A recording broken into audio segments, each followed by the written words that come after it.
So let's get started with the program. I don't have much to say because I'm just the host. I'm happy that you're all here, but of course I'm really looking forward because I really would learn about this topic, barley varieties and their terroir. Are they a differentiator for diversity in beer flavors?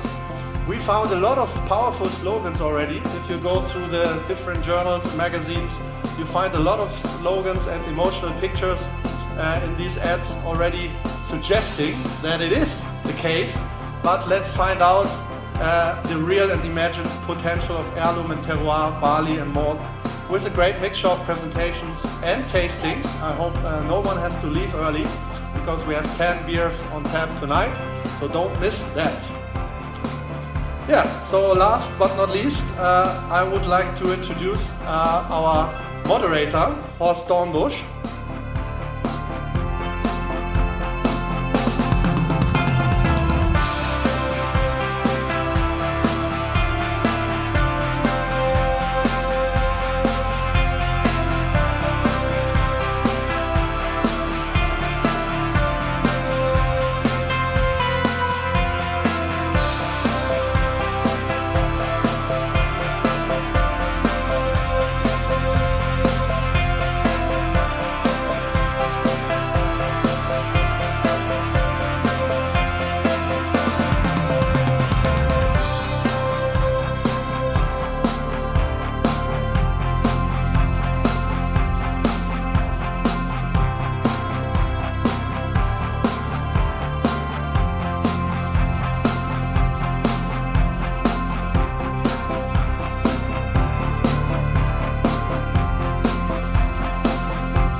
My name is Christian Temmer from RMI Analytics. I have David Griggs with me here, and we already enjoyed a couple of talks at the first RMI Heirloom and Terroir Barley and Malt Symposium. David, welcome to Nuremberg. Thank you, Christian. And the RMI Symposium on the Monday before the Braubiennale. Thanks for taking your time to talk with me about barley and malt and their impact on beer flavor and beer diversity. David, please shortly introduce yourself with your name, affiliation and your role within the brewing supply chain. Okay, I'm Dr. David Griggs. I'm Technical Director at Crisp Malt in the UK. I've been in the malting industry since 1990, so I think I've got a bit of experience now in what's important in the malt supply chain. So I look after technical and quality aspects of the crisp business. Great. Of course, we're talking about malt and barley today. Do you believe that malt can be the new hop in the future? Oh, definitely. I think the focus has been far too much on hops over the years. You can make beer without hops, but you can't make beer without malt. So I think malt is the new hops. And which beer styles do you think might benefit the most from, let's say, new varieties-driven or terroir-driven malts? I think it's going to be beers which are not hop dominated, ones which allow the malt character to come through and really express that rich maltiness that maybe we've lost a little bit in the past.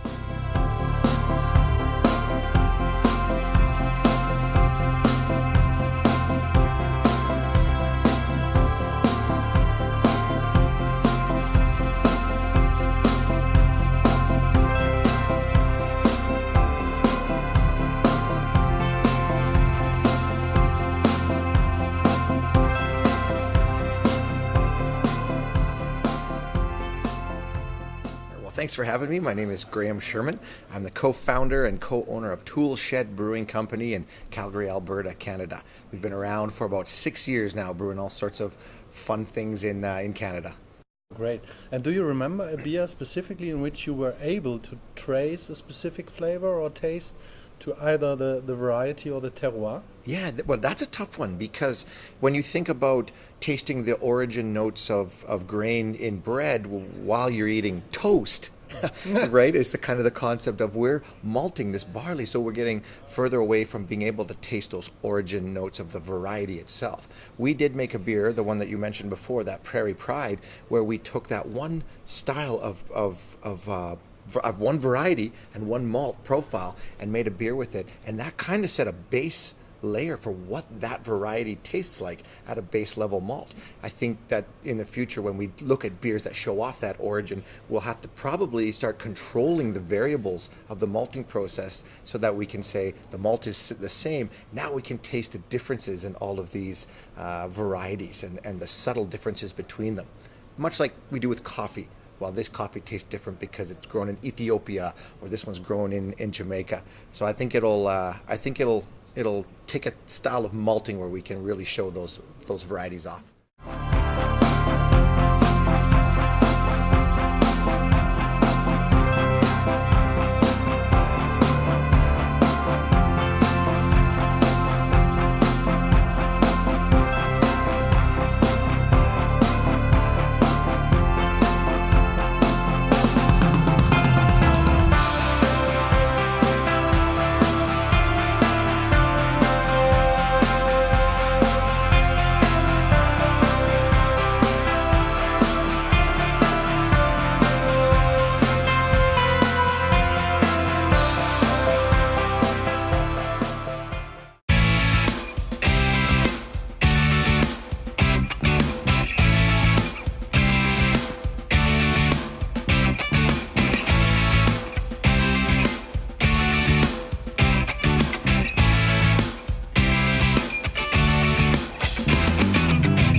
Okay, my name's Shane Swindles. I'm the head brewer and the owner of the Cheshire Brew House. We're a small microbrewery in Congleton in Cheshire. We've been going just over 6 years, and I brew vegan beers at the best British ingredients I can get my hands on, and my affiliation with the Brewing Institute, I'm a brewer.